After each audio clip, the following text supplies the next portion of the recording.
Welcome to lesson 2 and how to use the bow.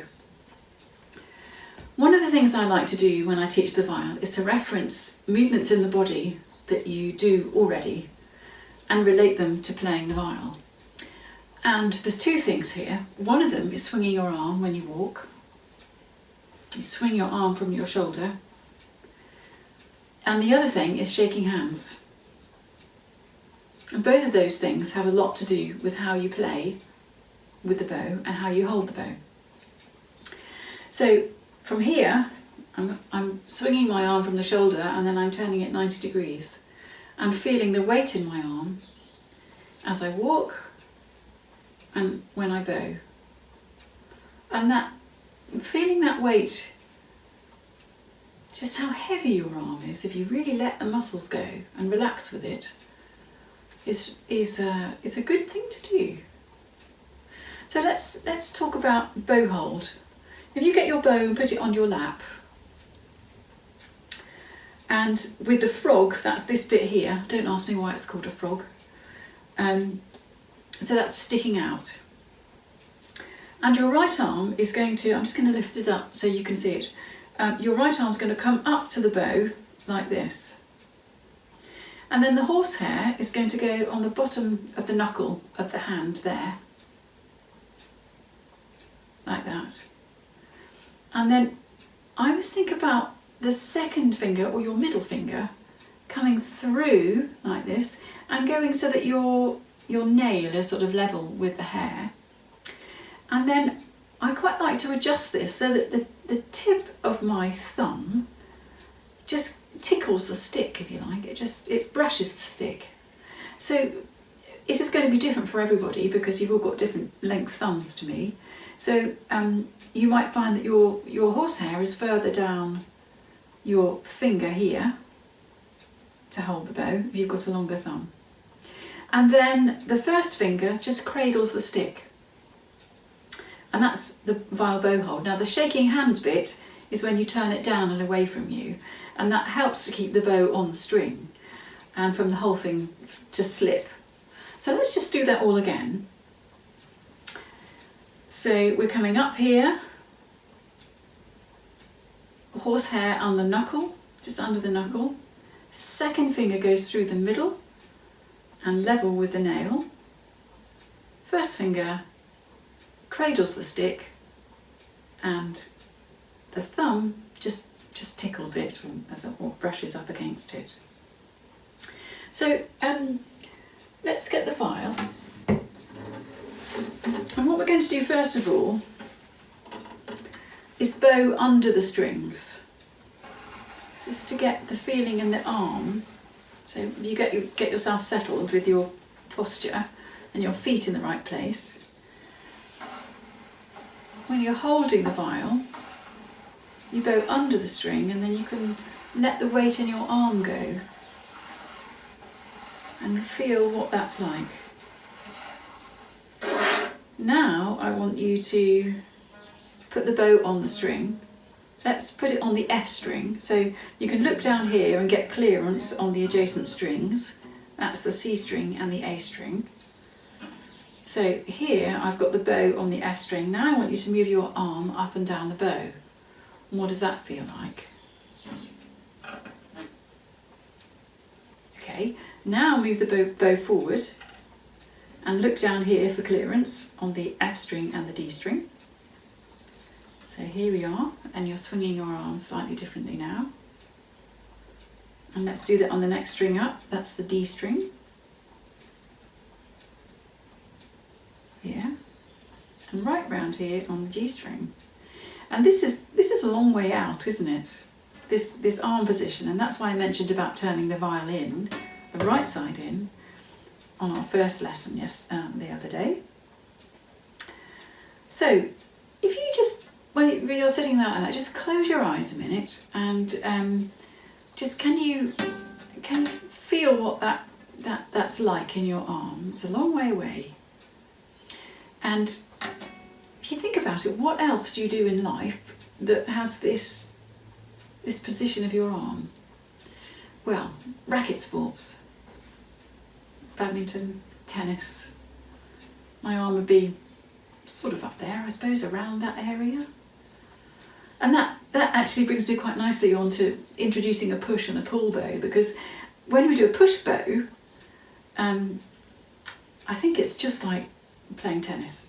It's a strong bow. It's a strong shot like this. And then when we do a pull bow, it's a backhand. And I think if you think of the bowing going this way, sideways, push and pull, if you're a modern string player and used to doing it this way, up and down, it can really help just clarify it and make it different enough to make the sensation different in your arm to push and pull.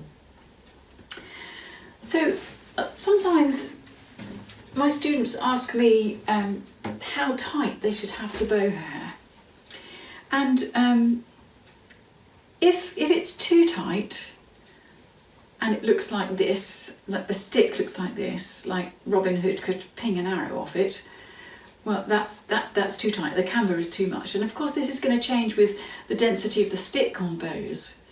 And if it's too loose, when you hold the bow, it'll with your second finger on the horsehair, it'll sort of wiggle around. So I just want to talk about rosining the bow.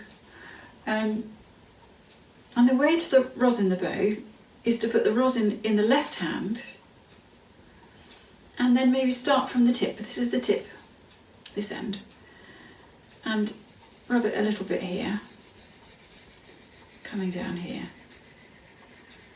And then where you get to the bit that you hold it, you don't rosin it. And for modern string players, you're used to doing that, so you might even start there. So be careful with that. So you don't rosin it where you hold it, otherwise you get really sticky.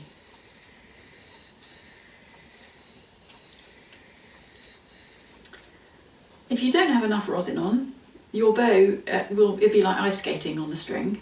And if you have too much on, it'll sound like you're playing a creaky door string all the time. Because the rosin sort of gets caked up on the string. And that's what I want to show you next. This is one of the most important tools you have with your viol. A duster. When you finish playing, you wipe the rosin off the stick of the bow.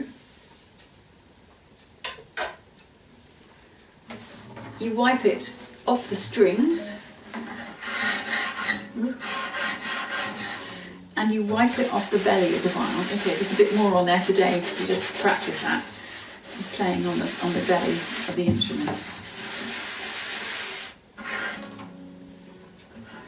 That's important.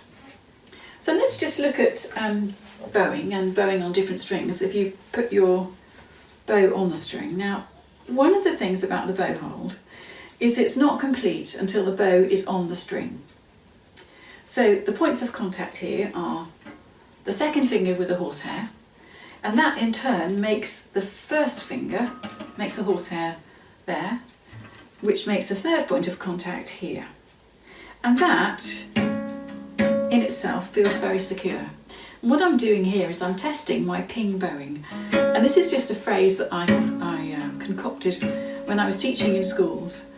And I wanted to test the contact with the second finger and the hair that the students had. And this was a really good way of doing it. It probably annoyed them, I think, enormously. Sorry, students. But anyway, it's a good way to test your contact. So one way that doesn't work is if you have your palm up. And this is why I like a bow hold just with one finger at the moment to get that really good contact, and you feel very secure. If you have palm up, that can happen, then it all falls apart. So bowing on different strings, we're going to be doing bowing on the F and A string, but I just want to show you something so that you get the feel of this, or get the look of it anyway. Bowing underneath the table, now this is my imaginary table, can really help you get clarity from one string to another, because it makes you go forward and back when you string cross. If you go up and down like this, it's much harder to get a good sound, and it's very easy to play on more than one string at a time. So if you imagine then right from the C string, you come round to the F string. Round here, you're still under the table. And then when you come to the G string, the top string, your bow has to change direction. So it doesn't really work on the G string. If you were to bow under the table on the G string, you'd probably want to do that. And you can see that the bow's no longer parallel. But that in a way does feel right because of the camber of the bridge. So you have to really go in against an instinct here. So bowing under the table here, coming round and taking off. And I often think about my right leg as being a bit of a runway for the bow. So as I travel round, so my bow goes up my leg, and then when I get to my knee, my bow takes off forward that way, not down, but forward. And that's a good way of keeping the bow parallel. So I want to look at a piece now called Lullaby on page 23. And I'm picking pieces out of these books, and we're going to be moving on quite fast, but I'm hoping that when you have lessons and you play these videos back, you'll put some time in between each lesson and play some of the other pieces in the book, or you might be whizzing on and not doing that, but it's a good idea just to do more than what we're doing here. So what we're trying to do with this is to put things onto autopilot and learn muscle memory. So if we look at Lullaby, we're going to play an F string, we're going to come down the leg, forward, A string, and back to the F string. And then we're going to do the same thing starting on a back bow or a pull bow. So this is the motion here, it's coming up and down like this. So I'll just play this with you. Let's play it together. So bow on string, and because we've got lots to learn, we're just going to breathe in and breathe out and relax. That makes such a big difference. Okay, arm weight, got your arm weight, here we go. And 3, 4.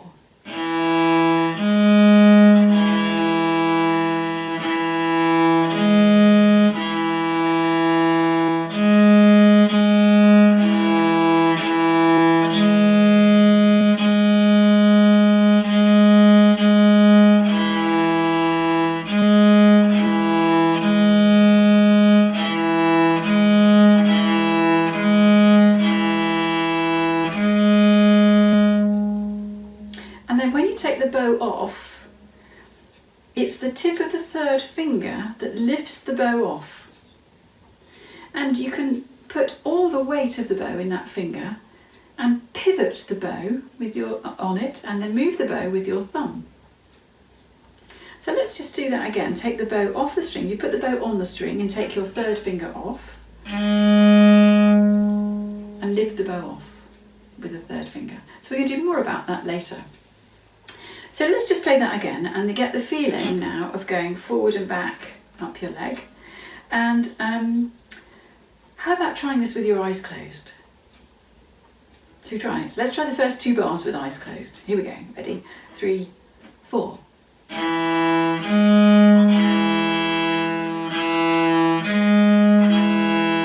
Now let's check your bow. In the same place still? Or has it gone up here? Well, not that far, but you know what I mean. It's very easy for the bow to travel up here when you first start doing this. And actually playing with your eyes closed is a really good way of learning a muscle memory. So I'll leave you to practice that. So I mentioned some visualization in our last lesson with the notes that we have on the viol. And one of the reasons is that we are now going to play up and down again, and we're going to do it without the left hand, but with the bow. Let's just find that on the page that we need, which is over the page on page 24. So put the bow on the string in your bow hold with a nice relaxed arm. And what we're going to do is we're going to play the string that the notes are on, but we're not going to play the notes. And so it goes like this. So I should show you the first 2 bars. So we've got F, G on the F string, A, B on the A string. Then we've got C on the A string, B on the A string, A on the A string, and back down to the G on the F string. So can you see how you just do the string with the note? And that's why I'm saying about visualising where the notes are, because you're having to think really hard. Where was F? where was G, where was B, where was C? And this can really help you learn the notes really quickly, even though it's a bit tricky at the beginning. So let's try this. Let's just do to the end of the first time bar. Okay, here we go. So this is without the left hand. Okay, here we go. And 3, 4.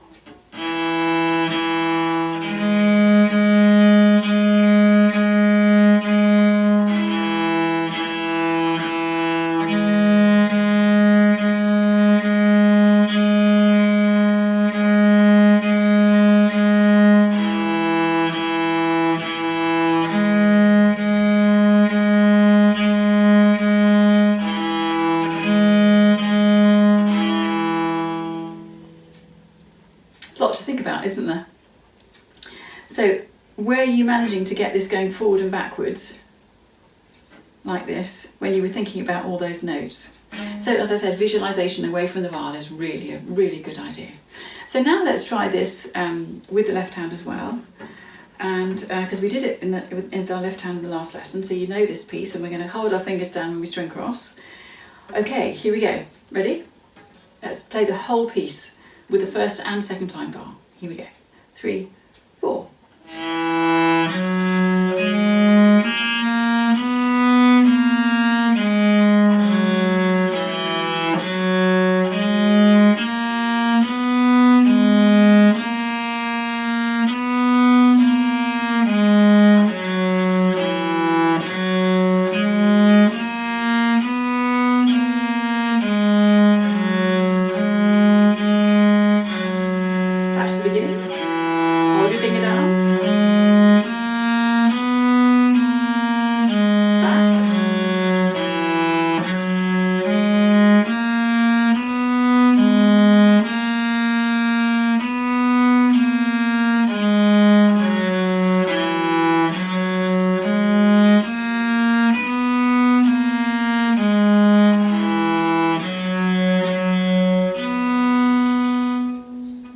So 2 fingers down at the end, like this.